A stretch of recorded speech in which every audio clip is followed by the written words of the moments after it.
Hi, I want to play a game with you. This graph is called the binding energy curve. And you can see on the y-axis is the average binding energy per nucleon. X-axis will be nucleon number. And just so you know, these are real data. Alright, and it's the effort done by many scientists over many years. And it is not just one single experiment that you may think, it's somewhat like your physics IA where you just find out the relationship between y and x. And that's not the case, okay? So it is actually made by many experiments result and we put together. It's like a statistical result.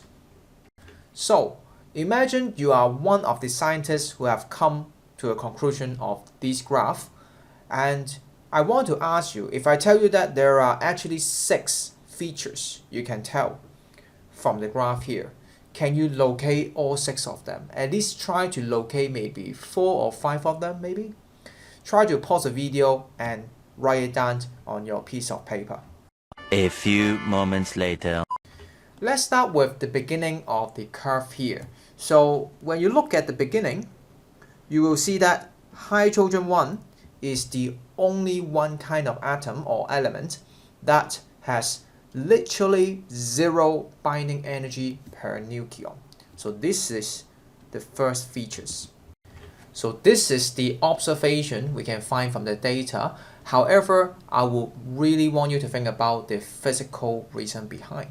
Why must this and only this one will be 0?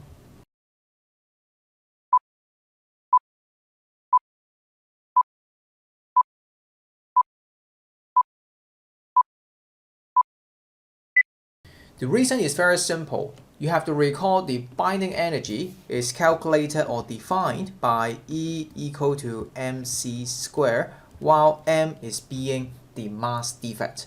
And mass defect is being defined as the mass between when you have all the nucleons separated versus they are all put together. However, for hydrogen 1, because if you think about the structure of hydrogen 1, it's literally just one single proton, not even any neutron. There's no neutron at all for its nucleus. Yes, there is electron, but then we only focus on nucleus when we talk about mass defect, so you can ignore the electron.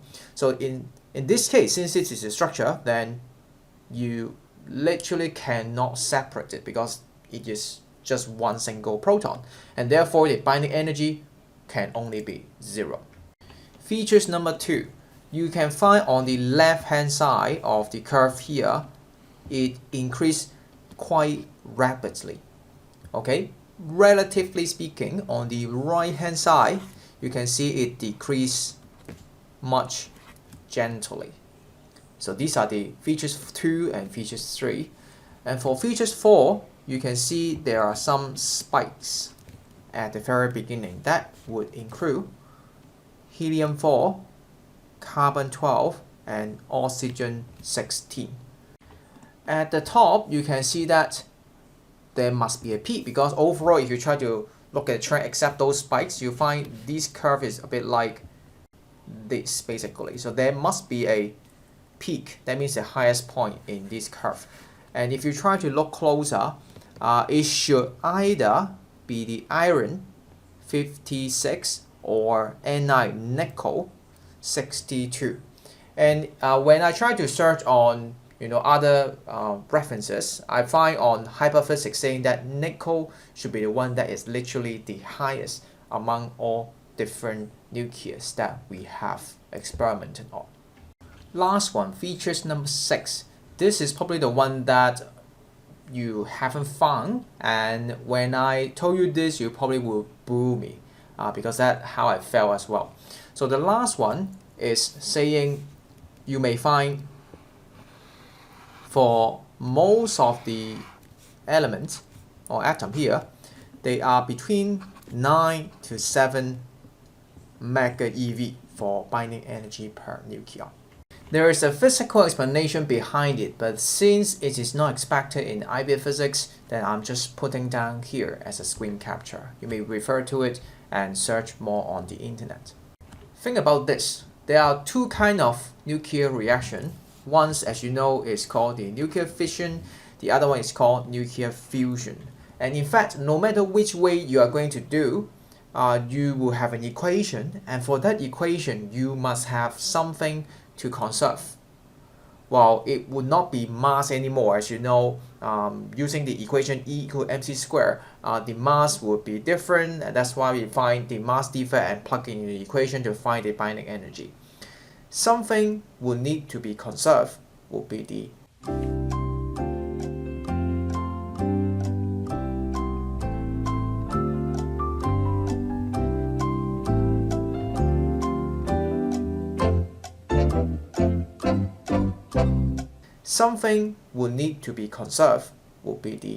nucleon number.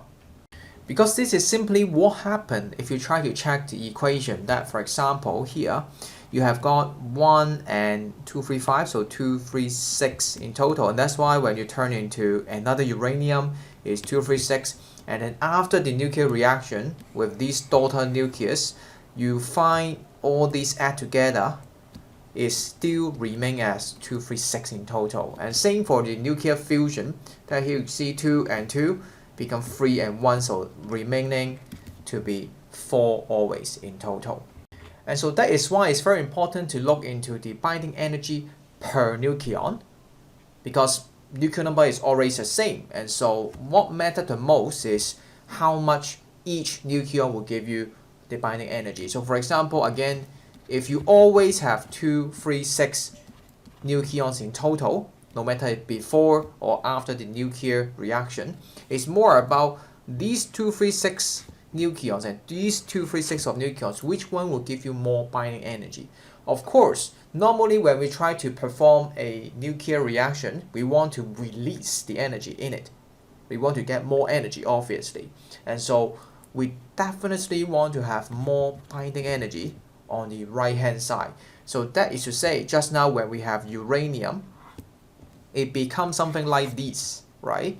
And so obviously if you try to look at the corresponding value of the binding energy per nucleon, it actually get increased on the right hand side if you compare that. And so overall, even though they have the same amount of nucleon, the binding energy would be higher in total after the reaction.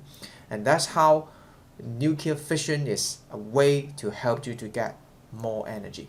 And this is probably the most important concept for this graph, because this basically tells you which one you want to do. You want to do fission or you want to do fusion. And the boundary is basically cut and defined by what we said about the iron or nickel. And so on the right hand side, so including uranium onwards, these will all be performing nuclear fission if you want to get more energy. On the left hand side, including hydrogen, helium, blah blah blah, if you want to get more energy, you must perform nuclear fusion. You have to fuse them together. And this is also why earlier it was important to locate the peak, because the peak, that kind of nucleus or that kind of element, would be the most stable kind of nucleus when we talk about nuclear reaction. So all this would emerge into nickel basically. And that is why nickel and iron is the most abundant when we try to research and investigate what kind of element is the most abundant in the galaxies. So that is all for this video. In this video, you have learned about the 6 features of the binding energy curve, and also you understand why it is important to look at binding energy per nucleon instead of just binding energy. And lastly, using this graph, you know which kind of nucleus should be performing fission or fusion.